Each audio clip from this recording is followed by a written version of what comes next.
The U.S. Air Force has lost control of 2 Predator drones in recent incidents in Turkey and in Iraq.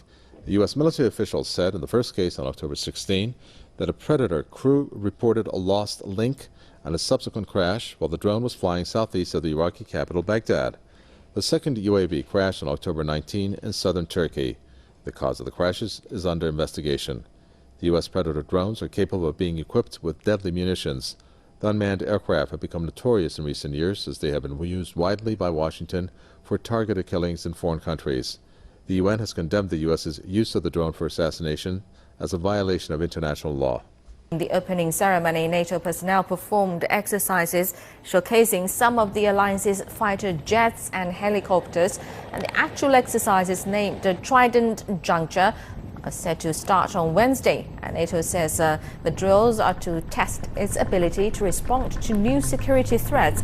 They were run through early November, extending into Spain and Portugal, and will involve 36,000 soldiers, sailors and airmen from more than 30 countries.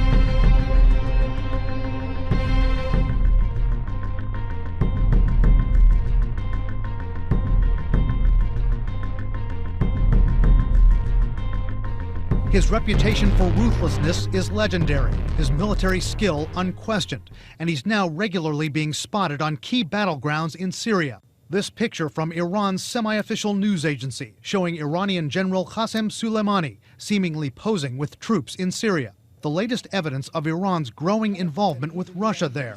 Other photos posted on social media have captions which claim Soleimani was in western Syria in recent days, speaking not only to Syrian troops, but to fighters from Hezbollah, considered a terror group by the U.S. CNN cannot independently verify the authenticity of these photos or when they were taken. But if Soleimani is in western Syria, experts say it foreshadows danger. It would be another piece of evidence that the Iranians are planning to be heavily involved in what appears to be a planned major offensive in the area. U.S. officials tell CNN there could be more than 2,000 Iranian troops, up to 6,000 Syrians, and more than 2,000 Hezbollah fighters on the ground near Aleppo, in an offensive aimed at recapturing that city from anti-Assad forces. It's a dangerous alliance that has Washington worried. It's quite significant. This has been an escalating trend we've seen over the past year in particular as the regime's performance militarily has faltered. The Iranians have stepped in to fill that role and actually have established a strong political and military presence in the country. We have gotten to a stage where essentially these battles are being planned and led on the battlefield by Iranians. Soleimani leads the elite Quds Force of Iran's Revolutionary Guard. He's a shadowy commander with a lot of American blood on his hands from the Iraq War. He spearheaded the effort to build bombs that were very effective at killing American forces, these advanced explosive devices. U.S. officials say Soleimani was also involved in a notorious plot on American soil, overseeing Quds Force operatives who, in 2011, tried and failed to assassinate Saudi Arabia's ambassador to the United States at Washington's upscale Cafe Milano. Iran denies involvement.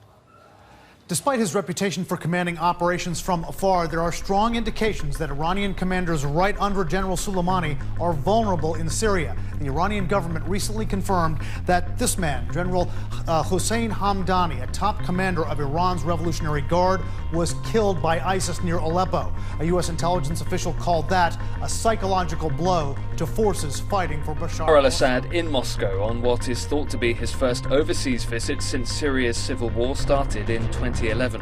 A show of faith in him from Russian President Vladimir Putin.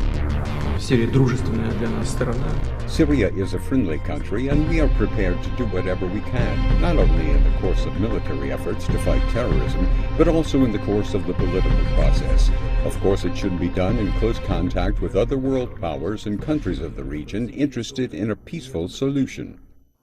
And in Moscow, the presence of Bashar al-Assad is being seen as significant.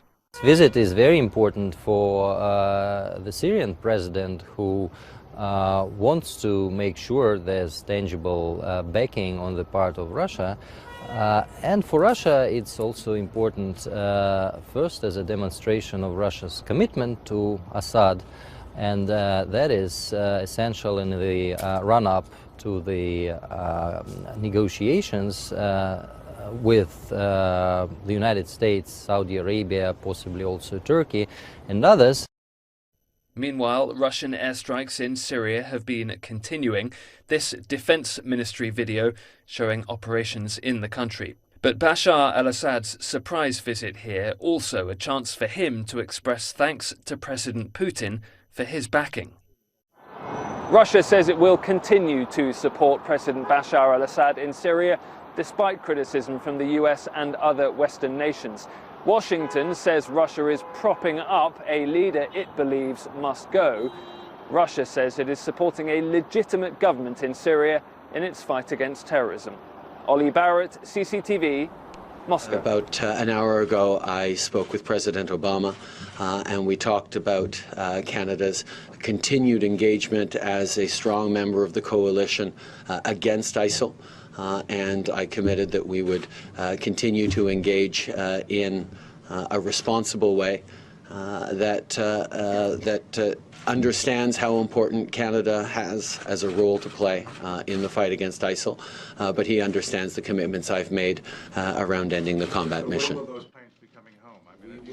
Justin Trudeau was speaking at a press conference. He said Canada will stop bombing targets in the two Arab countries, while it would remain a strong member of the coalition against the ISIL, also known as Daesh. Trudeau did not give a timeline for the withdrawal. He said the days that Canada was a less than enthusiastic actor on the issue of climate change were over. Trudeau said the new Canadian government understands the way to build a strong economy is to protect the environment. Earlier, Canada's Liberal Prime Minister-elect told his supporters that the country is back on the world stage after a decade of Conservative rule. Against ISIL. Many of you have worried that Canada has lost its compassionate and constructive voice in the world over the past 10 years. Well, I have a simple message for you. On behalf of 35 million Canadians, we're back. New details are emerging from an overnight raid involving U.S. Special Forces deep in ISIL territory. CCTV's Daniel Renches is joining us here in the studio with details. Daniel. Mike, an extremely risky decision by U.S. Defense Secretary Ashton Carter. He decided to respond to a request from the Kurdistan Regional Government in Iraq, and that mission, led by Kurdish forces, they say, was to prevent the mass execution of hostages by ISIL militants. US and Kurdish Peshmerga fighters like these have been working closely to confront ISIL in Iraq and Syria. American forces are authorized to train, advise and assist Iraqi forces, but not to take the lead on the battlefield. In Thursday's dramatic helicopter raid at an ISIL prison compound near Hawija in Iraq, the Pentagon says US Special Forces helped rescue around 70 hostages, more than 20 of them captured Iraqi security forces. There was intelligence information provided that indicated that their lives were at risk and maybe imminently. And so that was one of the reasons for this rescue operation at this particular moment in time. The Pentagon says one American soldier was injured and later died. It's the first US combat death in the fight against ISIL.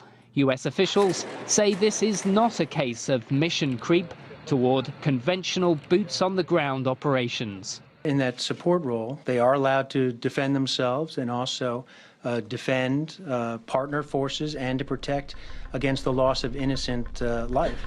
And that's what played out in this particular operation. Now, the US says 5 ISIL terrorists were captured and are now being detained in Iraqi Kurdistan, while several other militants were killed.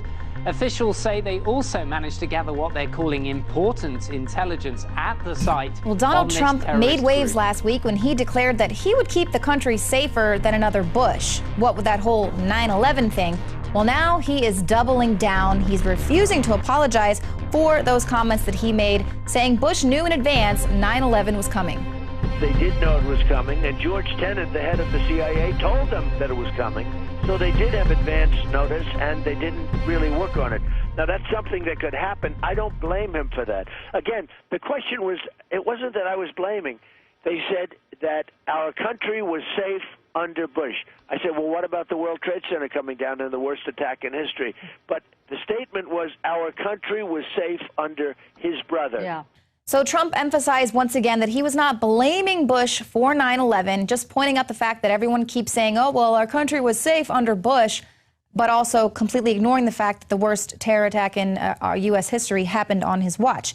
And of course, Trump is entirely correct that U.S. intelligence, and in particular the CIA, had advanced knowledge of 9/11. This was documented, and every major news organization reported on it just weeks after the attack. It's not a conspiracy theory. Now, something that's bizarre is that a Bush insider is now calling Trump a liberal conspiracy theorist over his 9/11 remarks. Now, this is Fox News' Dana Perino. She was formerly a press secretary under George W. Bush, and she called Donald Trump a liberal conspiracy theorist pushing soft 9/11 trutherism because he challenged Bush's handling of the attack.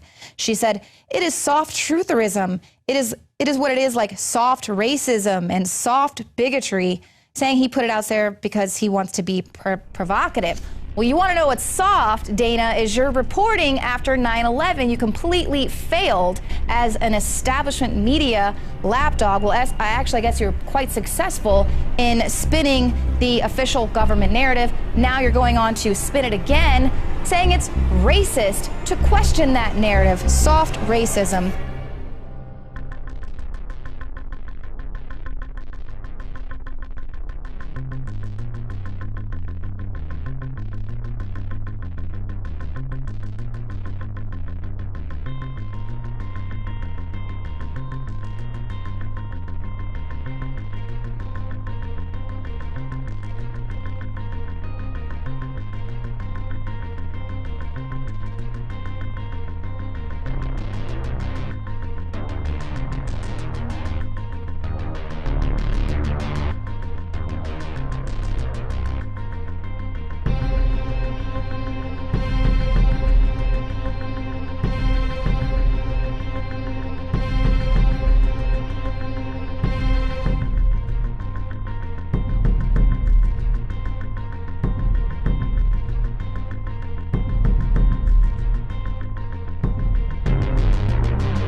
Russia plans to station a military unit in the Arctic by 2018. The country's defense minister told Russian media on Thursday that the unit should be up and running by then.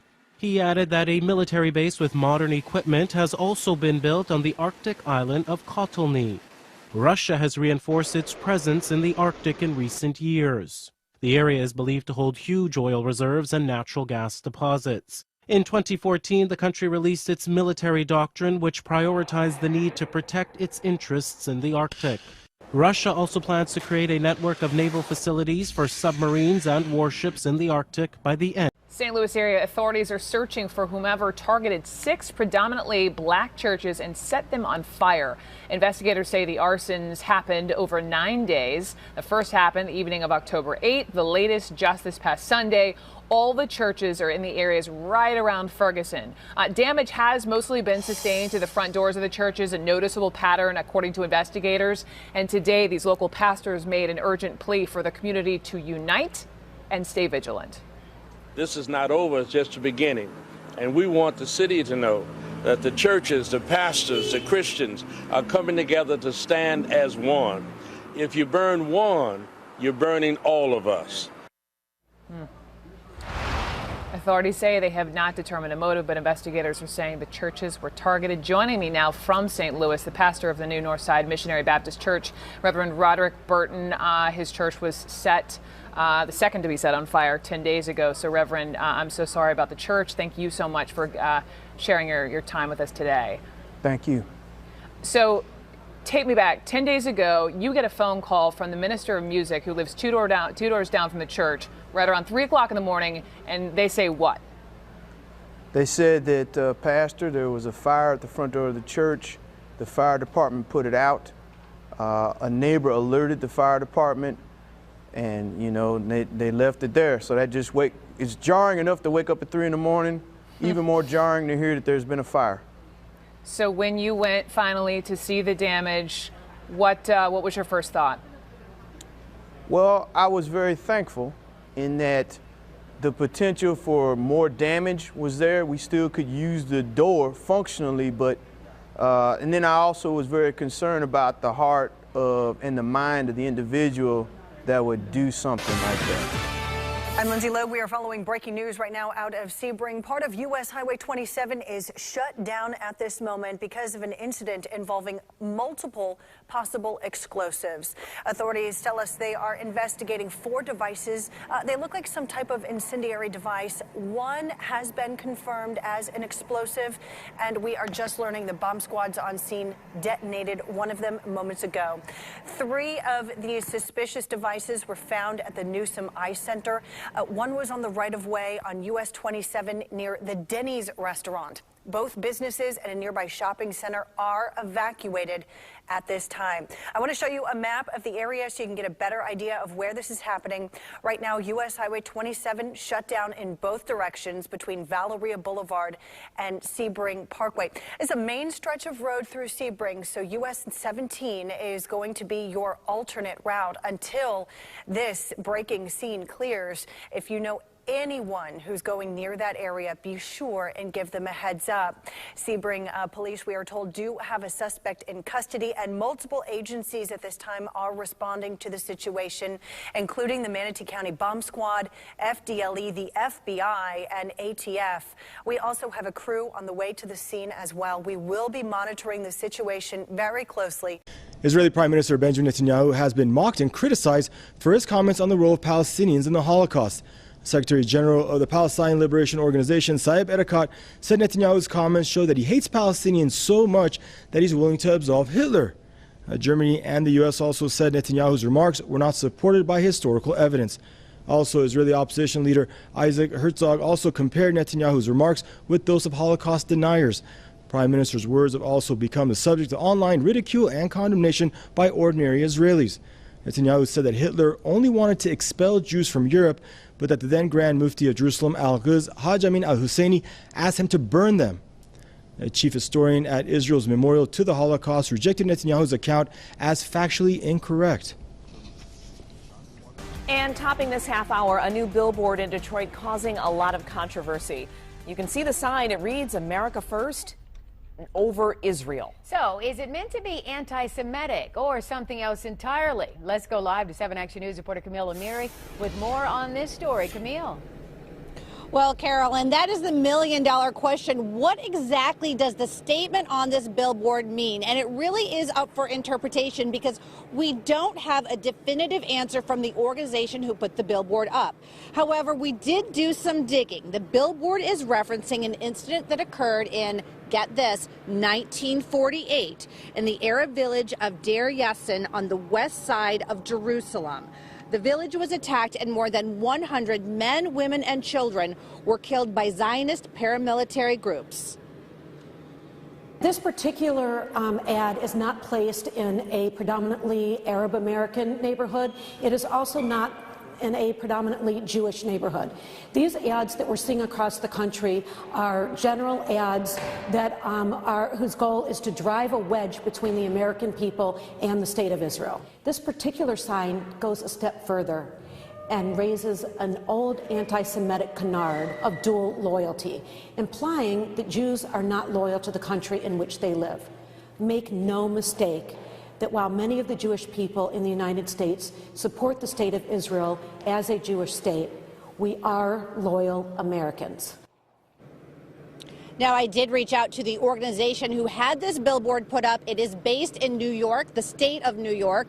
And so far, no one has gotten back to me. Of course, we'll let you know when and if they do call me back and get a more definitive answer on what exactly this billboard means. For now, we're reporting live. Camila Mary, 7 Action News. The government is recalling weapons bought through the Defense Department program. That's right. And tonight, I-Team investigator Jared Holbrook is uncovering the reason these weapons are being taken away. Jared? Well, Wendy, the president's recall is impacting 11 law enforcement agencies in Florida, 3 here in the Tampa Bay area. Tanks, grenade launchers, and other military weapons are being recalled by the federal government. It's all part of President Obama's executive order. The order came just after riots in Ferguson, Missouri, and later in Baltimore. Fears of militarizing police forces began increasing. The order put an emphasis on the need to better regulate the type of equipment law enforcement agencies buy from the Department of Defense's 1033 program. It basically gave police forces a chance to buy no longer used military items at a discount. At least 3 local law enforcement agencies in the Tampa Bay area recently got notices. Some of those items will have to be sent back. The Polk County Sheriff's Office spent last week stripping down this tank they paid $500 for. The sheriff was told the Department of Defense will be coming to take it back. Lakeland police bought this tank for $2,000. Officers say they spent another $15,000 fixing it up. That tank is also being recalled. The Temple Terrace Police Department bought 2 of these grenade launchers for $100 each. According to the Department of Defense, those come back as well. Armored vehicles with tires are not being recalled at the moment. Mostly it's just tanks with metal tracks. Top administrators with all 3 of the local law enforcement agencies impacted tell us they're not concerned. They have other equipment. However, the Volusia County Sheriff next door has been saying publicly the recall is putting his deputies on a suicide mission and, quote, people will die because of this decision. Local law enforcement agencies don't have to pay back the items. We're told the Department of Defense is going to be paying for that. Now, as for the money they spent in buying the items originally, deputies and police say there's no talk of getting reimbursed. At first, it was a wind. Typhoon Kopu toppled trees, blew off roofs, and sent structures crashing when it made landfall early Sunday morning here in Aurora Province in the northern Philippines. And then the rain came. This video shot by a local resident shows the first moments when floodwaters started rising. Lilia Santos was one of many residents who had to be pulled to safety. All of a sudden, the water came rushing. As soon as the typhoon left, the water came. We weren't even able to pack anything. The town's mayor says this was the worst in recent memory. This is just the first time I ever experienced that much water, that flooding, the strong winds, and the very long rainstorm, if I may call it. One of the things the national government had warned those in the path of Typhoon Kopu about were landslides, given the mountainous terrain of this area. Now, right behind me, you can see remnants of those landslides. This whole stretch was impassable for about 2 days. So villages just ahead of me were isolated. By Tuesday, however, the local government had been able to extend help to most of its constituents. People had started cleaning up and rebuilding their homes, though power is still out. In other parts of the northern Philippines, recovery could take longer, as residents continue to struggle with massive floods. Barnaby Lowell, CCTV, Aurora Province, northern Philippines. Double wide's floating. There goes double wide, gone.